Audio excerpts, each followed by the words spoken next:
अस्सलामुअलैकुम वरहमतुल्लाहि वबरकातुहू। सवाल जवाब की नशिस्त में आप तमाम लोगों का इस्तकबाल है। आइए आज का पहला सवाल हम लेते हैं। आज का पहला सवाल हमारे एक भाई की तरफ से है जो शोलापुर से हैं, और उन्होंने सवाल किया है कि उनके पास 20 तोला सोना है और उनको कुल 8.5 लाख रुपए का कर्ज़ देना है। वो मकरूज़ हैं, तो क्या उनको ज़कात अदा करना पड़ेगा?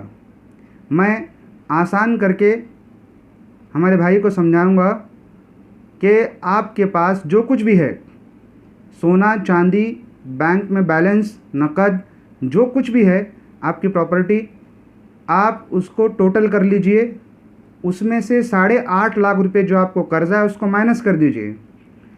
कर्ज़ा जाने के बाद भी अगर आपके पास 7.5 तोला सोना या उससे ज़्यादा बचता है या उसके बराबर की रकम प्रॉपर्टी बचती है तो आपको ज़कात देना है, और आपके ऊपर ज़कात होगी 2.5%। 8.5 लाख रुपया कर्ज जाने के बाद 7.5 तोला सोना के बराबर आपके पास कोई नकद माल, बैंक बैलेंस, सोना चांदी जो कुछ भी बचेगा उस पर आपको 2.5% 2.5% ज़कात आपको देना है। मिसाल के तौर पर 8.5 लाख रुपया कर्ज़ आपने जिससे लिया है उसको दे दिया, फिर भी अगर आपके पास 10 लाख रुपये बच जाते हैं तो 10 लाख रुपये में से आपको 2.5% देना है। 2.5% आपको ज़कात देना है। उम्मीद है कि हमारे भाई को जवाब मिल गया होगा। अल्लाह तबारक व तआला हम तमाम को सही तरीके से ज़कात निकालने की तौफीक दे, इसके ज़रिए से हमारा माल पाक करे और हमारे माल में बरकत दे, आमीन। आइए अब दूसरा सवाल लेते हैं। सादिक भाई का सवाल है शोलापुर से। वो सवाल कर रहे हैं, अस्सलामुअलैकुम वरहमतुल्लाहि वबरकातुहू। मैं सादिक कारचे सोलापुर से। मेडिक्लेम और इंश्योरेंस निकालना इस्लाम में जायज़ है या नहीं, इसकी इजाज़त है क्या? सादिक भाई ने पूछा है कि मेडिक्लेम या इंश्योरेंस निकालना इस्लाम में जायज़ है क्या। तो मैं उनको बता दूं कि ये सूदी निज़ाम की तरह चलता है, इसलिए ये इस्लाम में जायज़ नहीं है, और इसकी और भी तबाहकारियाँ हैं। लेकिन सूद इस्लाम में हराम है और मुतलकन सूद हराम है। सूद के बारे में अल्लाह ताला ने कहा कि हर्रमर रिबा, अल्लाह ने उसको हराम करार दिया है। लान रसूलुल्लाह सल्लल्लाहु अलैहि वसल्लम, अल्लाह के रसूल सल्लल्लाहु अलैहि वसल्लम ने सूद के खाने वाले, खिलाने वाले और सूद के लिखने वाले, उसकी गवाही देने वाले पर लानत भेजी है। लिहाजा इस निज़ाम में कोई पॉलिसी लेना और कोई इंश्योरेंस बनाना ये इस्लाम में जायज़ नहीं है। इसकी और भी ख़राबियाँ हैं, जैसे अगर कोई शख्स अपना इंश्योरेंस कराता है तो उसको नॉमिनी के तौर पर एक नाम लिखना है। वो एक नाम लिख के मर जाता है, उसके इंतकाल के बाद जो पॉलिसी के तहत पैसे मिलते हैं वो एक ही को चले जाते हैं, हालांकि उसके और भी वारिस होते हैं जिनका वरासत में हक़ होता है, लेकिन उनको नहीं मिल पाता है। इस तरीके के इम्कानात इसमें मौजूद होते हैं। ऐसी और भी ख़राबियाँ इसके अंदर हैं, जैसे मिसाल के तौर पर अल्लाह तबारक व तआला ने हमारे दीन में हमको तकदीर पर ईमान रखने के लिए कहा है। आगे आने वाली मुश्किलात, आगे आने वाले मसाइल के हल के लिए जायज़ सोर्सेस का इस्तेमाल करने के लिए कहा है, जायज़ वसाइल का इस्तेमाल करने के लिए कहा है। किसी नाजायज़ तरीके को अपनाने से मना किया है। हम जायज़ तरीके से मुस्तक़बिल में होने वाले अंदेशों और मुश्किलात और परेशानियों के लिए इंतज़ाम करें और फिर मामला पूरा अल्लाह तबारक व तआला पर छोड़ दें। हमारे गुमान के मुताबिक ही अल्लाह हमारे साथ फ़ैसले करता है। हम मेडिक्लेम पॉलिसी बनाएं कि अगर हम किसी बड़ी बीमारी का शिकार हो गए तो जिसमें दवाखाने में काफ़ी ख़र्च हो जाएगा, तो कहीं ऐसा ना हो कि अल्लाह हमारे गुमान के मुताबिक हमको बीमार कर दे। हमको अल्लाह से अच्छा गुमान रखना चाहिए। और आप जो मेडिक्लेम पॉलिसी बनाते हैं वो तकदीर पर ईमान से फ़रार है, तकदीर पर ईमान से भागना है। आप ये बताइए, अल्लाह के नबी सल्लल्लाहु अलैहि वसल्लम ने बीवी बच्चों को संभाला है। सहाबा कराम के भी ख़ानदान होते थे, उनकी भी ज़िंदगियाँ थीं, वो भी सफ़र करते थे, उनके पास भी सवारियाँ थीं, उस वक्त भी हादसात, परेशानियाँ, बीमारियाँ सब थीं। क्या उन्होंने ऐसा कोई निज़ाम तैयार किया? नहीं तैयार किया, बल्कि अल्लाह रब्बुल इज़्ज़त पर भरोसा करते हुए ज़िंदगी गुजारते थे। और जो अल्लाह पर ऐसे भरोसा करता है जैसे उस पर भरोसा करने का हक़ है, तो अल्लाह कभी उसको दूसरों के सामने हाथ फैलाने नहीं देता, दूसरों का मोहताज कभी नहीं बनाता। इस निज़ाम की और भी खामियां हैं। जैसे मिसाल के तौर पर अगर कोई अपनी पॉलिसी बनाता है और बनाने के बाद वो फ़ौरन ही मर जाता है, तो जितने पैसे उसने भरे नहीं हैं उससे ज़्यादा उसको मिलते हैं। तो क्या ये जायज़ है कि कम पैसे देकर ज़्यादा पैसे लें? ये तो एक जुए की तरह की शक्ल है। इसलिए भी उलमा ने इसको जायज़ करार नहीं दिया कि ये जुए की तरह लगता है। और इसी तरह जब पॉलिसी पूरी हो जाती है, कोई मेडिक्लेम हो या फिर कोई दूसरी पॉलिसी हो, इस तरह की ऐसी दूसरी भी पॉलिसियाँ बनती हैं, जब वो पूरी हो जाती हैं तो उसमें जितने पैसे आपने जमा किए उससे ज़्यादा भी आपको मिलते हैं। ये कहाँ तक जायज़ हुआ? ऐसी बहुत सारी ख़राबियाँ इसके अंदर हैं। इसके अलावा धोखा भी इसमें हो सकता है कि आप सालों साल भर रहे हैं और आपके साथ धोखा हो जाए, ऐसा भी हो सकता है। अच्छा, कंपनी का भी नुकसान हो सकता है कि कोई आदमी पैसे भरे और चंद ही दिनों के अंदर मर जाए या बीमार पड़े और खूब पैसे उसको भरना पड़े। इसके अंदर एक रुख्सत है, वो मैं बता दूं कि अगर आपको इंश्योरेंस करने के लिए मजबूर किया जा रहा है तो आप इंश्योरेंस कर सकते हैं। जैसे मिसाल के तौर पर गाड़ी का इंश्योरेंस कराना, ये हमारे मुल्क में ज़रूरी है। इसी तरह कुछ दिनों कबल या फिर अभी भी शायद वो सिस्टम चलता है कि कहीं आप एडमिशन लेते हैं तो एडमिशन फॉर्म के साथ इंश्योरेंस फॉर्म भी दिया जाता है, या फिर आप सफ़र करते हैं तो टिकट के साथ एक छोटा सा इंश्योरेंस भी जोड़ दिया जाता है, चाहे वो 50 पैसे का और 1 रुपये का क्यों ना हो। और इसी तरह कोई एडवेंचर खेल खेले जाते हैं तो वहाँ भी इंश्योरेंस जोड़ दिया जाता है, और इसके बगैर आप वो काम ही नहीं कर सकते। तो लिहाजा जहाँ आपको मजबूर किया जाए, जहाँ आपके साथ ज़बरदस्ती हो, तो वहाँ आपके लिए ये जायज़ हो जाता है। लेकिन जहाँ आपके इख्तियार में है वहाँ आपको इंश्योरेंस में नहीं जाना है, किसी मेडिकल पॉलिसी में नहीं जाना है। अल्लाह तबारक व तआला हमें हिदायत दे। वल्लाहु आलम बिस्सवाब। आइए अगले सवाल की तरफ बढ़ते हैं। ये सवाल हमारे शोलापुर से ही है और शोलापुर से अल्ताफ़ भाई हैं, वो सवाल कर रहे हैं। अस्सलाम वालेकुम। वाजिब वितर की नमाज तरावी के बाद पढ़े जाना, क्या तहज्जुद के बाद पढ़ना? ये भाई पूछ रहे हैं कि वितर की नमाज़ कब पढ़ें, तरावी के फ़ौरन बाद पढ़ें या फिर रात में उठकर तहज्जुद पढ़ें, फजर से कब्ल, सहरी से कब्ल, उस वक्त वितर पढ़ें। सही मुस्लिम में एक रिवायत है हज़रत जाबिर रज़ी अल्लाह अन्हु से, वो कहते हैं कि अल्लाह के नबी सल्लल्लाहु अलैहि वसल्लम ने फरमाया कि मन खाफ़ अल्ला यक़ूम मिन आखिरिल लैली फ़ल्युतिर अव्वलहु वमन तमया अन यक़ूम आखिरहु फ़ल्युतिर आखिरल लैली फ़इन्न सलात आखिरिल लैली मशहूदतुन वज़ालिका अफ़ज़ल। हाज़रीन कराम, इस रिवायत का मतलब ये है, अल्लाह के नबी सल्लल्लाहु अलैहि वसल्लम ने फरमाया कि जिसको डर हो कि वो रात में नहीं जाग पाएगा, आखिरी रात के आखिरी पहर में, उसको चाहिए कि वो पहले ही वित्र पढ़ के सो जाए।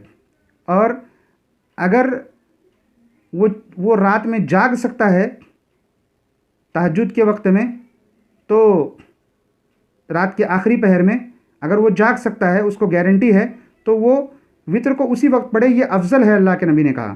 तो लिहाजा अल्ताफ़ भाई, आप अगर सहरी से पहले उठकर वित्र अदा नहीं कर सकते हैं, तो आपके लिए मुमकिन नहीं लगता है, तो आप तरावी के बाद ही पढ़ लें। और अगर आपको मुमकिन लगता है कि आप सहरी से पहले उठकर वित्र अदा कर ले जाएंगे, तो आप इसको सहरी के वक्त जब आप उठते हैं उससे थोड़ा सा पहले उठें और उसके बाद वित्र को अदा करें, ये आपके लिए अफजल है। वल्लाहु आलम बिस्सवाब। आइए अगले सवाल की तरफ बढ़ते हैं। ये सवाल हमारी एक बहन की तरफ से है। वो पूछती हैं कि और क्या औरतों को मुसलसल तरावी पढ़ना चाहिए? क्या मुसलसल तरावी पढ़ने से औरतों को मना किया गया है? ऐसा कुछ हदीस में है क्या, बताए? ये उन्होंने पूछा है। मैं एक रिवायत पेश कर रहा हूँ, हज़रत अबू हुरैरा रज़ी अल्लाह अन्हु की है, सही बुखारी में, मन क़ाम रमज़ाना ईमानन व इहतिसाबन गुफ़िर लहू मा तक़द्दम मिन ज़ंबी। अल्लाह के नबी ने फरमाया कि जिसने रमज़ान का क़याम किया ईमान के साथ, अल्लाह से सवाब की उम्मीद रखते हुए, तो अल्लाह तबारक व तआला उसके पिछले तमाम गुनाहों को माफ़ कर देता है। इसी हदीस में हमारी बहन का जवाब मौजूद है। अल्लाह के नबी ने फरमाया, मन कामा, जिसने नमाज़ पढ़ी, जिसने क़याम किया। तो जिसने में औरत भी है और आदमी भी है, इसमें औरत और आदमी को अलग अलग नहीं किया गया है, और ना ही ऐसी कोई रिवायत मौजूद है अलग से कि औरत को मना किया गया हो। तो मन कामा, जिसने भी रमज़ान की रातों में क़याम किया, तरावी पढ़ी, और क्या कहा, मन कामा रमज़ाना, रमज़ान के मुकम्मल महीने की बात यहाँ चल रही, यानी कि मुसलसल। तो इसका मतलब ये है कि बहन, आप तरावी मुसलसल पढ़ सकती हैं, औरतों को मना करने की कोई रिवायत मौजूद नहीं है। मैंने जो अभी रिवायत पेश की है वो इस बात पर दलालत करती है कि आप मुसलसल महीना भर तरावी पढ़ें और आपको मना नहीं किया गया है। आइए अगला सवाल लेते हैं, हमारे एक भाई की तरफ से है, वो सवाल कर रहे हैं। अस्सलाम वालेकुम वरहमतुल्लाहि वबरकातुहू। मेरा सवाल था, जैसे मैं एक हदीस हूँ, मेरे दोस्त हैं जो बरेलवी हैं, वो मेरे से सवाल करते हैं, जैसे हम सजदे में, रुकू में से उठकर सजदे में जाते हैं तो पहले हाथ रखते हैं। तो मेरे दोस्त कहते हैं, क्या तुम ये सजदा गलत करते हो, ऊँट की तरह सजदा करते हो? क्या मैं आपसे यही सवाल था, ये सजदा की पहले हाथ ही रखें, पहले पैर रखें? बाकी औरतों के लिए भी ऐसी सजदा है जैसे मर्दों के लिए? भाई का सवाल है कि सजदे में पहले ज़मीन पर हाथ रखे जाएं या पहले घुटने रखे जाएं। तो आइए उसकी दलील देखते हैं। सुनन नसाई में एक रिवायत है, अल्लाह के नबी सल्लल्लाहु अलैहि वसल्लम फरमाते हैं, इज़ा सजदा अहदुकुम फलयदअ यदैहि क़ब्ल रुकबतैहि, जब तुम में से कोई सजदा करे, फलयदअ यदैहि, अपने हाथों को रखे, क़ब्ल रुकबतैहि, अपने घुटनों से पहले, अपने घुटनों से पहले अपने हाथों को ज़मीन पर रखना है। वला यबरुकु बुरूकिल बईर, और ऊँट की तरह ज़मीन पर न गिरे। बोलने का मतलब ये है कि हाथों को पहले ज़मीन पर रखना है, लेकिन ऐसे नहीं कि आप खड़े हैं और खड़े खड़े ज़मीन पर हाथ रख दिए और घुटने नहीं टेके हैं, इस तरीके से नहीं, बल्कि हाथ ज़मीन पर टिक जाएं और घुटने भी पीछे पीछे आते रहें और ऊँट के ज़मीन पर गिरने की तरह न लगे, इस तरीके से सजदा करें। पहले घुटनों से पहले हाथ ही ज़मीन पर रखना है, जैसा कि अभी हमने रिवायत में देखा है। और इब्न खुज़ैमा में एक रिवायत है, नाफ़े कहते हैं अब्दुल्ला बिन उमर रज़ी अल्लाह अन्हु के बारे में कि वो अपने दोनों हाथों को घुटनों से पहले ज़मीन पर रखते थे, और कहा कि वक़ाला कान रसूलुल्लाह सल्लल्लाहु अलैहि वसल्लम यफ़अलु ज़ालिक, अल्लाह के नबी सल्लल्लाहु अलैहि वसल्लम भी इसी तरह करते थे। तो उम्मीद है कि हमारे भाई को जवाब मिल गया होगा कि हाथों को घुटनों से पहले ज़मीन पर रखना है। और उन्होंने पूछा कि क्या औरत के लिए भी यही है? तो औरत और आदमी, मर्द की और औरत की नमाज में कोई फ़र्क नहीं है। अल्लाह के नबी सल्लल्लाहु अलैहि वसल्लम ने फरमाया कि सल्लू कमा रअयतुमूनी उसल्ली, मुझे देखो मैं किस तरह नमाज़ पढ़ता हूँ, उस तरह नमाज़ पढ़ो। ये सारी उम्मत के लिए है, उम्मत में हमारे बहनें भी हैं और भाई भी हैं, मर्द औरत सब हैं, सब के लिए नमाज से में सबको नबी करीम सल्लल्लाहु अलैहि वसल्लम की तरह नमाज़ पढ़ना है। उम्मीद है कि हमारे भाई को जवाब मिल गया होगा। वल्लाहु आलम बिस्सवाब। आइए अगला सवाल लेते हैं। हमारी एक बहन की तरफ से सवाल है, वो पूछती हैं कि हम हर साल तो फ़ितरा देते थे, लेकिन लॉकडाउन की वजह से हम खुद दूसरों के पास से अनाज लेकर अपने घर में खा रहे हैं, तो लिहाजा हम इस बार भी फ़ितरा देना चाहते हैं, लेकिन हमारे पास अनाज नहीं है कि हम फ़ितरा दे सकें, क्योंकि हम खुद मोहताज हैं। तो क्या इस बार हम फ़ितरा नहीं देंगे तो हमारे रोज़े कबूल नहीं होंगे या फिर हमारा कोई गुनाह होगा? ये सवाल हमारी बहन ने किया है। तो मैं बता दूं उनको कि ऐसा कुछ नहीं है। अल्लाह तबारक व तआला ने अगर आपको इतनी ताकत नहीं दी है कि आप फ़ितरा अदा कर सकें, तो आप मत अदा कीजिए, आपको कोई गुनाह नहीं होगा, आपके रोज़े भी हो जाएंगे, क्योंकि ऐसी कोई रिवायत या हदीस नहीं है कि आपको ज़बरदस्ती फ़ितरा अदा करना हो, आप नहीं अदा कर सकते तब भी करना हो वरना रोज़े कबूल नहीं होंगे, ऐसी कोई हदीस नहीं है। लिहाजा रोज़े भी कबूल होंगे। और अल्लाह तबारक व तआला ने कुरान में फरमाया कि ला युकल्लिफुल्लाहु नफ्सन इल्ला वुसअहा, अल्लाह उतना ही बोझ डालता है जितना एक जान, एक नफ्स बर्दाश्त कर सके। तो लिहाजा जब आप फ़ितरा नहीं दे सकते, आपकी ताकत नहीं है, तो आप फ़ितरा न दें, इस पर आपको कोई गुनाह नहीं होगा। और अल्लाह ने कहा कि वत्तकू मस्ततातुम, इतना तकवा इख्तियार करो जितना तुम्हारी ताकत है, जितना तुम्हारी इस्तिताअत है। तो लिहाजा आपकी ताकत नहीं है फ़ितरा देने की, आप न दें, कोई मसला नहीं है, और आपको कोई गुनाह नहीं होगा और आपके रोज़े भी इंशाल्लाह मुकम्मल हो जाएंगे। वल्लाहु आलम बिस्सवाब। बहन को जवाब मिल गया होगा। आइए अगला सवाल लेते हैं। शोलापुर से हमारे भाई का सवाल है, क्या जुमा की नमाज घर पर जमात के साथ अदा की जा सकती है? भाई ने पूछा है कि क्या जुमा की नमाज घर में अदा की जा सकती है। तो जवाब है नहीं, घर में जुमा की नमाज अदा नहीं की जा सकती, मस्जिद में जुमा की नमाज को अदा करना है। दलील क्या है? सही बुखारी में किताबुल जुमा में रिवायत है कि एक मरतबा बारिश हुई तो अब्दुल्ला इब्न अब्बास रज़ी अल्लाह अन्हुमा ने मुअज्जिन से कहा, अज़ान देने वाले से, कि हय्या अलस्सलाम मत बोलना आज अज़ान में, बल्कि सल्लू फ़ी बुयूतिकुम बोलो, कि अपने घरों में नमाज़ पढ़ लो। फ़कान अन्नासु इस्तन